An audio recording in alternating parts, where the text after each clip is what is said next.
మీరు ఈరోజు చూసే ఉంటారు. కల్తీ నెయ్యి విషయంలో ఒక కీలకమైన పరిణామం చోటు చేసుకున్నారు. Dairy expert senior scientist Battala Surendranath అని ఆయనతోటి మిగతా ఇద్దరు అప్రూవర్గా మారారు. మేము చాలా ద్రోహం చేశాము, చాలా తప్పు చేశాము. లక్షల్లో సంపాదించడం ఈ రోజుల్లో సాధ్యమా? అవును, ఇట్స్ పాసిబుల్. ఇన్వెస్ట్మెంట్ అక్కర్లేదు, రిస్క్ లేదు. ఇది W కామర్స్. మేము కొన్నిటికి ప్రలోభపడి, ప్రత్యేక దర్శనాలు లేదా ఇంకేటికో ప్రలోభపడి ఈ యొక్క కల్తీని జరుగుతున్నప్పటికీ కూడా మేము ఏమీ చేయలేకపోయాము. వాళ్ళకి అనుకూలంగానే మేము నివేదికలు ఇచ్చామని చెప్పారు. అందువల్ల ఖచ్చితంగా ఈరోజు దేవదేవుడు వెంకటేశ్వర స్వామి తప్పు చేసిన వాళ్ళందరినీ శిక్షిస్తున్నారనే దానికి నిదర్శనం. దుష్ట చతుష్టయం తప్పించుకోలేరు. దుష్ట చతుష్టయం టీటీడీలో వైవి సుబ్బారెడ్డి, ధర్మారెడ్డి, భూమన కరుణాకర్ రెడ్డి, చెవిరెడ్డి, భాస్కర్ రెడ్డి, ఈ నలుగురు దుష్ట చతుష్టయం. ఈ నలుగురు టీటీడీ యొక్క విలువలను కాపాడడంలో పూర్తిగా విఫలం కావడమే కాకుండా టీటీడీ లో అనేక తప్పులు చేసి కోట్లాది మంది హిందువుల మనోభావాలను గాయపరచడమే కాకుండా పెద్ద ఎత్తున కోట్ల రూపాయల సొమ్ము చేసుకున్నారు. ఈ దుష్ట చతుష్టయం మీద రాష్ట్ర ప్రభుత్వము తీవ్రమైన చర్యలు తీసుకోవాలని డిమాండ్ చేస్తున్నాను. చాలామంది ఆశ్చర్యపడుతున్నారు ప్రజలు, ఎందుకు ఇంకా దుష్ట చతుష్టయము ఇంత స్వేచ్ఛగా తిరుగుతున్నారు, ఇంత అబద్ధాలు మాట్లాడుతున్నారు, ఇంత బహిరంగంగా వచ్చి ప్రజలకు తప్పుదోవ పట్టిస్తున్నారు, వీళ్ళు ఎప్పుడు లోపలికి వెళ్తారు, వీళ్ళు ఎప్పుడు అరెస్ట్ అవుతారు, వీళ్ళు ఎప్పుడు శిక్ష అనుభవిస్తారని రాష్ట్ర ప్రజలు ఎదురు చూస్తున్నారు. రాష్ట్ర ప్రజలే కాదు, కోట్లాది మంది హిందువులు ప్రపంచవ్యాప్తంగా ఉండేవాళ్ళు ఈ దుష్ట చతుష్టయం చేసిన దుర్మార్గాలు తెలిసిన తర్వాత ఇంకా ఎందుకు బయట తిరుగుతున్నారు. అందువల్ల రాష్ట్ర ప్రభుత్వం ఈ నలుగురు విషయంలో చాలా తీవ్రంగా తీసుకోవాల్సిన అవసరం ఉంది. ఒకటి. రెండోది, నెయ్యి కల్తీ జరగలేదు అని వైసీపీ వాళ్ళు చాలా రోజుల నుంచి మాట్లాడుతున్నారు. నెయ్యి కల్తీ జరగలేదు. తిరుమల తిరుపతి లడ్డూ ప్రసాదానికి ఇచ్చే నెయ్యి కల్తీ జరగలేదని నేను వారితో పూర్తిగా ఏకీభవిస్తున్నాను. నేను నెయ్యి ఉంటే కదా కల్తీ జరగడానికి. డీజిల్ కల్తీ అని మనం అంటాం, దాని అర్థం ఏమిటి? 20%, 30% డీజిల్ ఉంటుంది, మిగతా ఏదో కిరోసిన్ కల్తీ చేస్తాడు. పాలు కూడా కల్తీ జరిగినట్టే, దాని అర్థం ఏంటి? పాలల్లో నీళ్లు పోస్తుంటారు, పాలు ఉండాలి కదా. కాబట్టి అసలు నెయ్యే లేనప్పుడు కల్తీ క్వశ్చన్ ఎక్కడ వస్తుంది? నెయ్యే లేదు, ఆ నెయ్యి సరఫరా పేరుతోటి చేసే డైరీలకు పాలు లేవు, వెన్న సేకరించే శక్తి లేదు. కాబట్టి నెయ్యి కల్తీ జరగలేదు, అంత దుర్మార్గమే జరిగింది. కెమికల్స్ అన్నీ కూడా కలిపి ఆ నెయ్యి వాసన వచ్చేటట్టుగా, ఆ ఫ్లేవర్ వచ్చేటట్టుగా ఆ లడ్డూలు తయారు చేశారు. ఇంతకంటే దుర్మార్గం ప్రపంచంలో ఇంకోటి ఉంటుందని నేను అనుకోవడం లేదు. వీళ్ళందరినీ కూడా శిక్షించబడాలి ఈ దుష్ట చతుష్టయం. ఈరోజు ఎంత అబద్ధాలు చెప్తున్నారు చూడండి. కరుణాకర్ రెడ్డి దగ్గర నుంచి మొత్తం అందరూ కూడా ఎన్ని తప్పుడు పనులు, మొత్తం చిక్కిపోయారు, దొంగలు చిక్కిపోయారు. ఈ ఎలక్ట్రానిక్ యొక్క సాక్ష్యాల్లో వాళ్ళ అకౌంట్లో డబ్బులు, ఆ చిన్న అప్పన్న ఆయన అకౌంట్లో 4 కోట్ల చిల్లర, సుమారు 5 కోట్ల రూపాయలు ఏ విధంగా వచ్చాయి? అతను చాలా చిన్న ఉద్యోగి, ఇది క్లియర్గా అర్థమవుతుంది. అయినప్పటికీ కూడా వైసీపీ నాయకులు బుకాయిస్తున్నారు. జగన్మోహన్ రెడ్డి గారికి నిజంగా నిజాయితీ ఉంటే, చిత్తశుద్ధి ఉంటే వీళ్ళందరినీ కూడా ఆయన పార్టీలోంచి బహిష్కరించాలి. భూమన కరుణాకర్ రెడ్డిని, చెవిరెడ్డి భాస్కర్ రెడ్డిని, లేదా వైవి సుబ్బారెడ్డిని. ఆయన చిన్న ఆయనే కదా వైవి సుబ్బారెడ్డి, కానీ అది చెవిడు ఎందువల్లంటే జగన్మోహన్ రెడ్డి గారికి కూడా తెలుసు. అది ఈజ్ ద కింగ్ పిన్. ఆయన ఉండి అన్ని నడిపించాడు అక్కడ తిరుమల తిరుపతి దేవస్థానం. ఎందుకంటే హిందూ ధర్మం మీద విశ్వాసం లేదు, హిందూ సంస్థలు క్షీణించిపోవాలా, అవి అవమానించబడాలా, అందుకని ఆ కుట్రతోటి చేశారు. ఈరోజు కొత్త విషయాలు బయటకు వస్తున్నాయి. ఖచ్చితంగా దోషులందరూ కూడా కటకాలు లెక్క పెట్టాలని మేము డిమాండ్ చేస్తున్నాం. ఒకటి. రెండవది, జోగి రమేష్ వ్యవహారం చూసాం, అదేవిధంగా అంబటి రాంబాబు. ఆ జోగి రమేష్ గారి శ్రీమతి అంబటి రాంబాబు గారి కుమార్తె బయటకు వచ్చి మాట్లాడుతున్నారు. మహిళలు మనం గౌరవిస్తాం, వాళ్ళ బాధ మనకు అర్థమవుతుంది. మా నాన్నని ఇట్లా చేశారని అంబటి రాంబాబు కుమార్తె మాట్లాడుతుంది. ఆయన జోగి రమేష్ గారి భార్య ఆమె శ్రీమతి వచ్చి ప్లీజ్ ప్లీజ్ ప్లీజ్ మా ఆయన్ని రక్షించండి, మా కుటుంబాన్ని రక్షించండి అంటున్నారు. అమ్మా శ్రీమతి జోగి రమేష్ గారు, అంబటి రాంబాబు గారు కుమార్తె గారు, మీ తండ్రులు అధికారంలో ఉన్నప్పుడు మీ తండ్రులు మాట్లాడిన మాటలు, మీ తండ్రులు చేసిన దౌర్జన్యాలు, నేరుగా జోగి రమేష్ ఆనాటి ప్రతిపక్ష నాయకుడు చంద్రబాబు నాయుడు గారి ఇంటి మీద పోయాడు 100 మందిని వేసుకొని. ఆ రోజు దాన్ని మీరు ప్రశ్నించుంటే నాన్న ఇది మంచి ఏమండి జోగి రమేష్ గారు మీరు ఇది మంచి పద్ధతి కాదని ఆయన ఆ శ్రీమతి ఆయన ప్రశ్నించుంటే ఈరోజు ఆమె మాట్లాడేదానికి నైతిక హక్కు ఉంటుంది. అంబటి రాంబాబు గారి వ్యవహారం మనం చూసాం. రాంబాబు గారు మాట్లాడుతున్న మాటలు, చేస్తున్న దౌర్జన్యాల సమయంలో ఆయన కుమార్తె బయటకు వచ్చి నాన్నగారు లేదా నేరుగా నాన్నగారు మీరు చేసే తప్పు, ఇది సంస్కారవంతం కాదు, ఇదే సభ్యతగా నేను ఆ రోజు మీరు మాట్లాడుంటే ఈరోజు బయటకు వచ్చి మీరు ఈ ప్రభుత్వాన్ని నిందించే అవకాశం ఉంది. మీ ఇద్దరికి ఆ నైతిక హక్కు లేదు. ముందు గురిగింజ సామెతలు గుర్తు చేసుకోమని నేను అడుగుతున్నాను. జోగి రమేష్ ఎన్ని తప్పుడు మాటలు మాట్లాడాడు, ఎంత బహిరంగంగా మాట్లాడారో చంద్రబాబు నాయుడు గారిని మిగతా నాయకులందరూ కూడా మనం చూసాం. అంబటి రాంబాబు గారి యొక్క వ్యవహార శైలి ఏమిటి, ఆయన ఫోను లీకులు ఏ విధంగా వచ్చాయి, ఆయన ఏమేమి మహిళలతో మాట్లాడాడు మనం చూసాం. కాబట్టి వాళ్ళని సమర్థించడం ఏదైతే ఉందో అది ఏమాత్రం సంస్కారం కాదని నేను చెప్తున్నాను. రెండవది, ఈరోజు మనం చూసాం బడ్జెట్, అద్భుతమైన బడ్జెట్. బహుశా భారతదేశ చరిత్రలో 9 సార్లు వరుసగా ఒకే మంత్రి ఆర్థిక బడ్జెట్ని, నేషనల్ బడ్జెట్ని ప్రవేశపెట్టిన చరిత్ర ఇప్పటికి ఎవరికి లేదు. మొరార్జీ దేశాయ్ 10 సార్లు బడ్జెట్ ప్రవేశపెట్టారు, కానీ వివిధ ప్రధానమంత్రుల క్రింద, కానీ ఒకే under the same prime minister, under the same leadership, under the one prime minister 9 సార్లు వరుసగా వరుసగా 9 సార్లు బడ్జెట్ ప్రవేశపెట్టిన రికార్డు శ్రీమతి నిర్మలా సీతారామన్ గారికి దక్కుతుంది. మొన్న ప్రవేశపెట్టిన బడ్జెట్ ఏదైతే ఉందో ఈ దేశ యొక్క ఆర్థిక పరిస్థితిని బలోపేతం చేయడం కోసం, ఈ దేశాన్ని 3వ ఆర్థిక శక్తిగా తయారు చేయడం కోసం ప్రవేశపెట్టిన బడ్జెట్లో రాజకీయాలు లేవు. ఓట్ల బడ్జెట్ కాదది, లేదా ఓట్లు సంపాదించడం కోసం చాలా స్పష్టంగా ఏమీ కూడా ప్రజాకర్షక ప్రజల ఓట్ల దృష్టిలో పెట్టుకొని చేసిన బడ్జెట్ కాదు. ఇది ఒక అద్భుతమైన బడ్జెట్. ప్రత్యేకంగా మన ఆంధ్రప్రదేశ్కి సంబంధించి ఈ బడ్జెట్ ద్వారా చాలా గొప్ప మేలు జరుగుతుందనే విషయంలో ఎటువంటి అనుమానం లేదు. ఈరోజు మనం చూసాం మన యొక్క కోస్టల్ కారిడార్ ఎంత ఉంది, 974 కిలోమీటర్లు ఉంది. మనకి జలమార్గాలు, అంతర్గత జలమార్గాలు ఏర్పాటు చేశారు, 20 జలమార్గాలు. ఈ జలమార్గాల ద్వారా కోస్టల్ యొక్క అభివృద్ధి చాలా వేగవంతంగా జరుగుతుంది. మనందరికి కూడా ఉద్యోగాలు రాబోతున్నాయి, అనేక మంది యువకులకు ఉద్యోగాలు వస్తాయి. ఇదే కాదు, ఈరోజు మినరల్ కారిడార్ ఏర్పాటు చేశారు. ఒరిస్సా నుంచి తెలంగాణ, ఆంధ్రప్రదేశ్, తమిళనాడు, కేరళ ఈ రాష్ట్రాలన్నిటికీ కూడా మినరల్ కారిడార్ ఏర్పాటు చేసి సుమారు 7,280 కోట్ల రూపాయలు కేటాయించారు. ఎందుకు? తవ్వడానికి, మినరల్స్ తవ్వడానికి, ఖనిజాలు తవ్వడానికి, ప్రాసెస్ చేయడానికి 7,280 కోట్లు. దీని ద్వారా అనేక మంది, వందలాది మంది యువకులకి మన ప్రాంతంలో ఉద్యోగ అవకాశాలు వస్తాయి.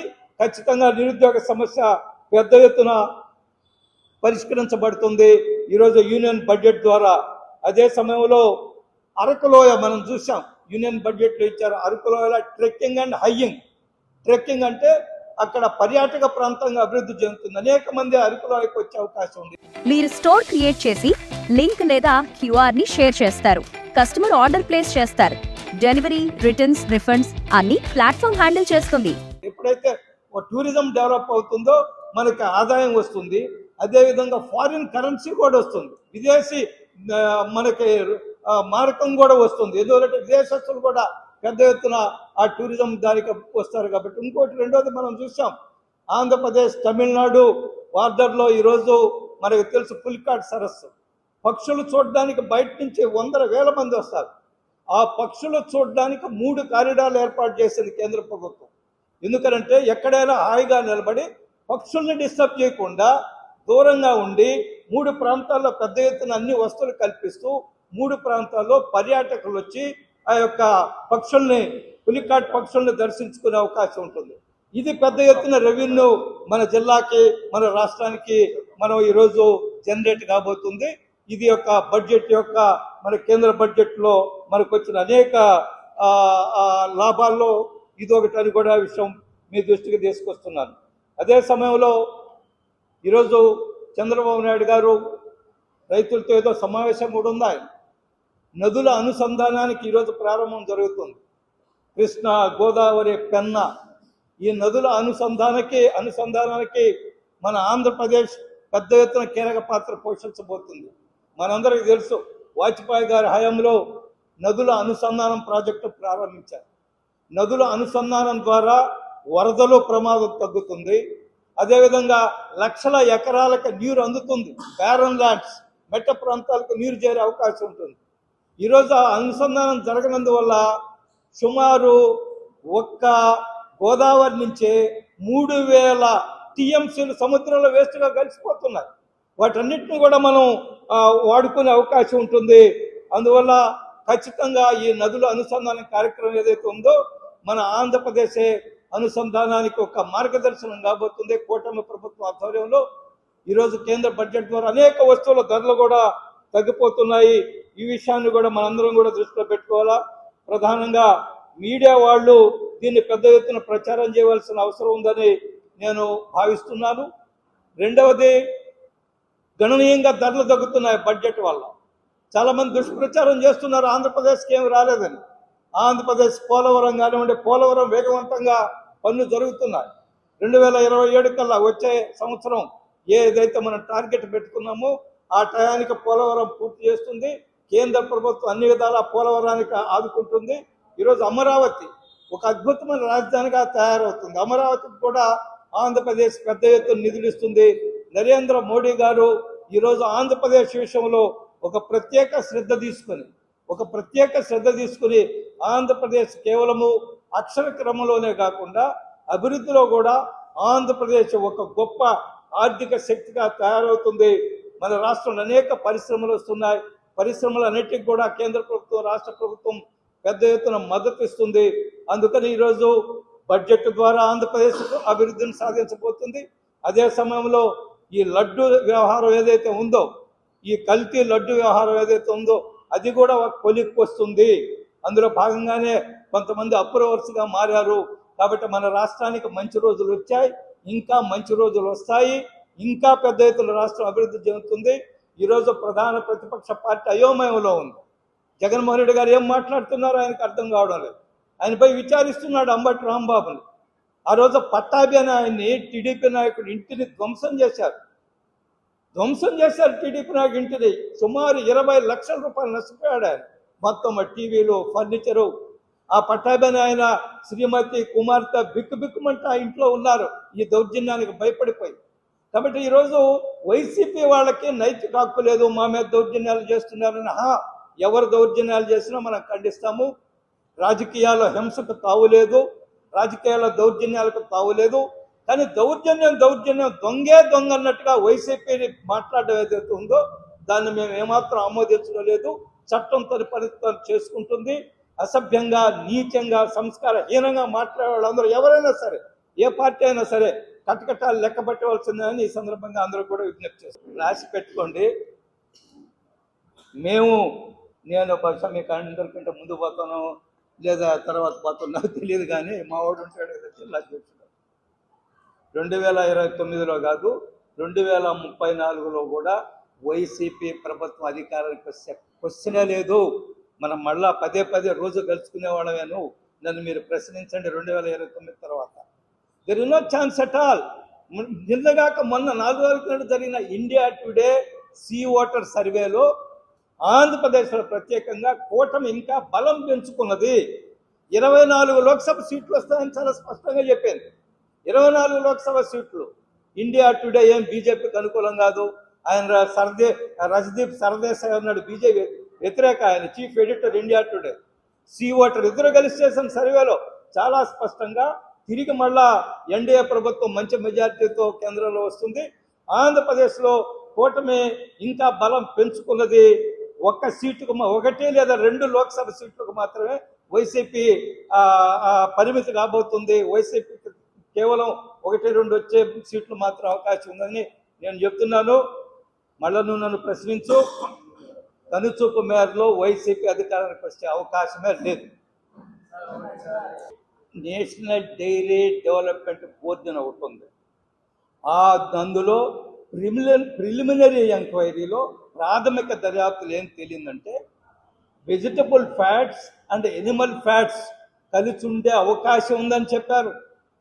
At the same time S value ప్రకారం, అదేదో ఎస్ వాల్యూ అంటారు ల్యాబొరేటరీకి వెళ్ళినప్పుడు, దాని ప్రకారము వచ్చిన రిజల్టు సైంటిఫిక్గా వచ్చిన రిజల్టు. ఎందుకనంటే ఎన్డీడీసీబీ అదేం బీజేపీది కాదు లేదా టీడీపీది కాదు, నేషనల్ డైరీ డెవలప్మెంట్ బోర్డు, అది ఒక ఇండిపెండెంట్ సంస్థ.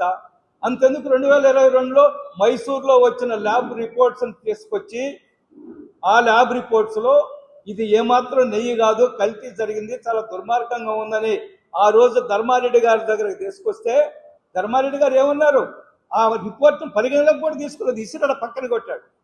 ఆ రోజు పోర్టులో పనిచేసే వాళ్ళు వచ్చి ఆనాడు వైవి సుబ్బారెడ్డి గారికి ఏం చెప్పారంటే ఇది కల్తీ అనిపిస్తుంది, అసలు నెయ్యిగా అనిపించలేదు, వాసన డిఫరెంట్గా ఉందంటే వైవి సుబ్బారెడ్డి గారు ఏం చెప్పారంటే ఇది ఆర్గానిక్ నెయ్యి అని చెప్పాడు. ఇక్కడ చాలామంది వ్యవసాయం చేసేవాళ్ళు ఉన్నారు, వాళ్ళకి ఏమన్నా తెలుసు ఆర్గానిక్ నెయ్యి అంటే? నీకు తెలుసాయా? ఏమో ఈయన రైతు అందరూ తెలిసినాడు. ఆర్గానిక్ అనేది ఏమన్నా ఎక్కడన్నా ఉందా? మాకు తెలియదు. అది ఒక వైవి సుబ్బారెడ్డి గారికే తెలుసు. అది ఆర్గానిక్ నెయ్యి.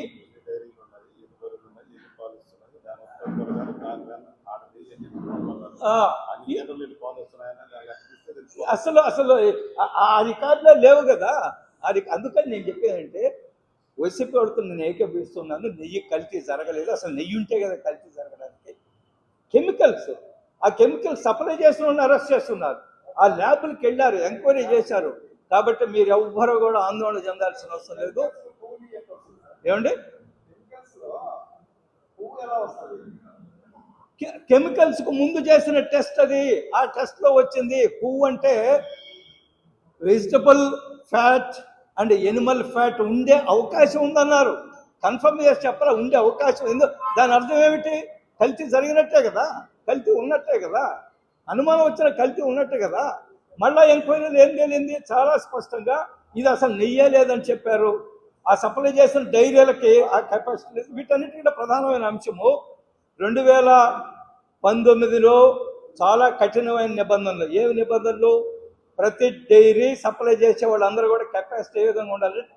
టెండర్ షెడ్యూల్ క్వాలిఫికేషన్ ఏమిటంటే 250 కోట్ల రూపాయల టర్న్ ఓవర్ ఉండాలా, 25 లక్షల లీటర్ల పాల సేకరణ జరిగి ఉండాలా, అప్పుడు మాత్రమే వాటికి అర్హత ఉంటుందని.